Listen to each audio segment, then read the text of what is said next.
serisi gelecek mi?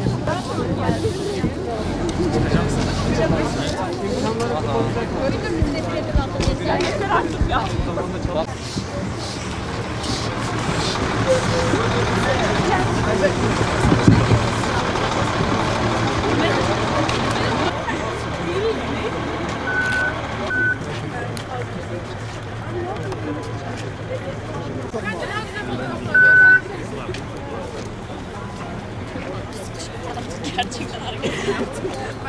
Beni bulurlar. Şimdi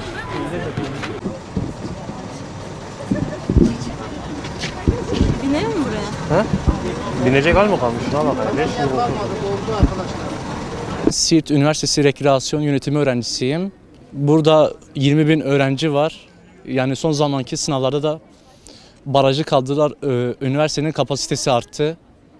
Yani kapasitesi arttı, belediyenin bence sefer sayısını artırması gerekirken sefer sayısını azaltmış. Yani anlıyorum, maddi kısıtlamalar oluyor ama maddi kısıtlamalar olunca da o zaman niye festivaller düzenliyor, mesela sanatçılar getiriyor. Yani burada insanlar mağdurken festival yapması bence saçma oluyor. 30 dakikada bir belediye seferi düzenleniyor. Yani insanlar burada bir servisi beklemek için 30 dakika bekliyor, mağdur oluyor. Zaten burada kız öğrenciler var. Hepsinin anne babası var. Hepsi sıraya giriyor yani. Yani erkek, kız böyle karışık yani. Yani çok mağdur oluyor özellikle kız öğrenciler. Yani geçenlerde de bir otobüsün lastiği patlamıştı, yolda kalmıştı.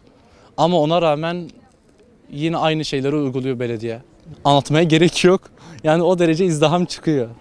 Yani iç içe giriyor. Yani sanırsınız dünya savaşı oluyor. Yani herkes ondan kaçmak istiyor. Benim talebim belediyenin bütçesini gerekli yerlerde kullanması. Otobüs seferlerinde mağdur olmasak iyi.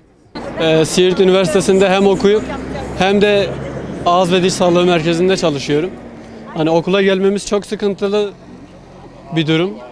Servislerde hem yer bulamıyoruz hem üst üste bindiriyorlar maalesef. Bir de şunu anlasınlar, hani eleştiriyorsak daha iyi olsun diye eleştiriyoruz. Yani kötüye gitsin diye eleştirmiyoruz.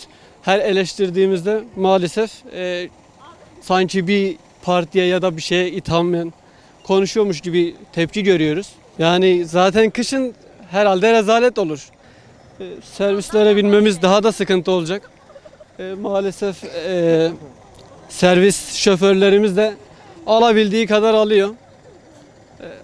Daha da böyle hani servisleri arttıracaklarına bize yerden kısıtlıyorlar. Üst üste biniyoruz artık. Yakında Hindistan gibi bizi de üstlere bindirecekler maalesef. Hani bunu eleştiriyorum çünkü gerçekten iyiye gitmesini istiyorum. Artık biz de daha iyisini hak ediyoruz. Hani bunu bilsinler. Yarım saatte bir tane anca geliyor. Ve aynen bir yarım saat önce bir tane A1 geldi.